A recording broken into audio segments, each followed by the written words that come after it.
What if I told you that the Deputy Prime Minister of Britain stood on stage in front of the entire nation and compared Nigel Farage to Nazi Germany? No evidence, no basis, just a desperate smear that has now backfired so violently it could rip apart the Labour Party itself. This is not politics as usual. This is political suicide in real time.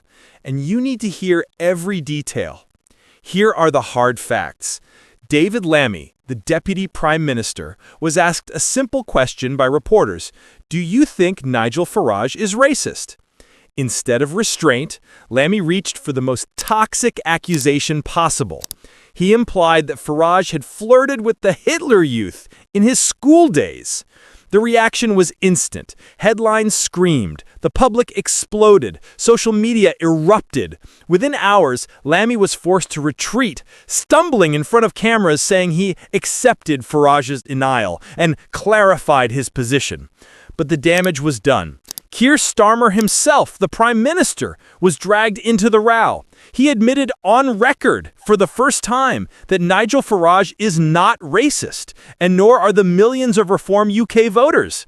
This single admission undercut years of Labour rhetoric. The crisis deepened when Labour, at the very same moment, unveiled a new mandatory digital ID policy, raising fury about surveillance and civil liberties.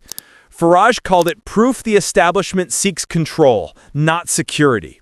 And across Britain, voices of anger are rising.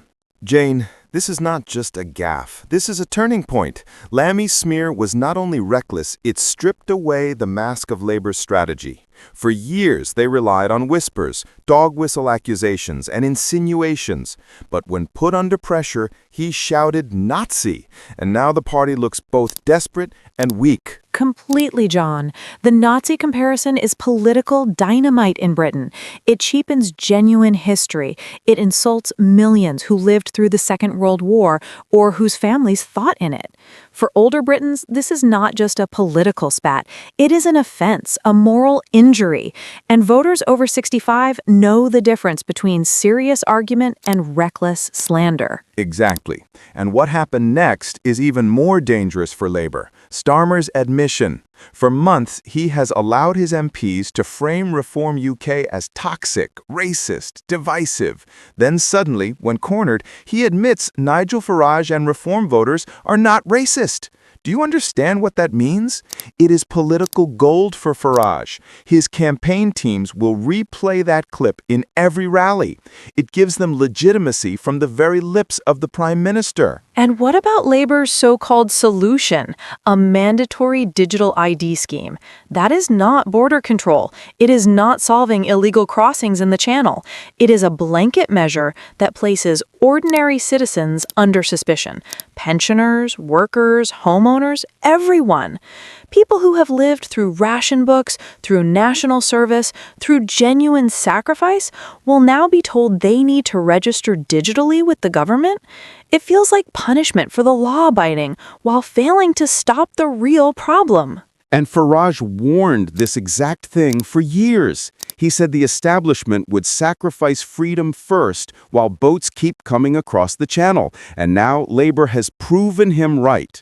That is why Reform's support will not shrink after this scandal. It will grow, because every insult from the establishment becomes oxygen for Farage. Lammy thought he had scored a knockout blow. In reality, he punched a hole into Labour's credibility, and the apologies made it worse. Voters can smell weakness. They can smell fear. And Keir Starmer's attempt to rescue him ended with a confession he never wanted to make. That is not leadership. That is backpedaling. And let us not overlook the hypocrisy. When Donald Trump made a statement about London and Sharia law, Starmer refused to call it racist or even comment on it.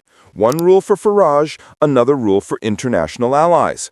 Voters see right through this double standard, Jane. That is why this scandal is bigger than one insult. It exposes the entire strategy. And here's the question Labour does not want asked.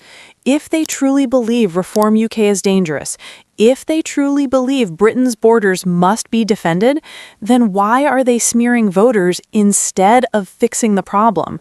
Is it incompetence, or is it contempt for the people? So here is the challenge for you.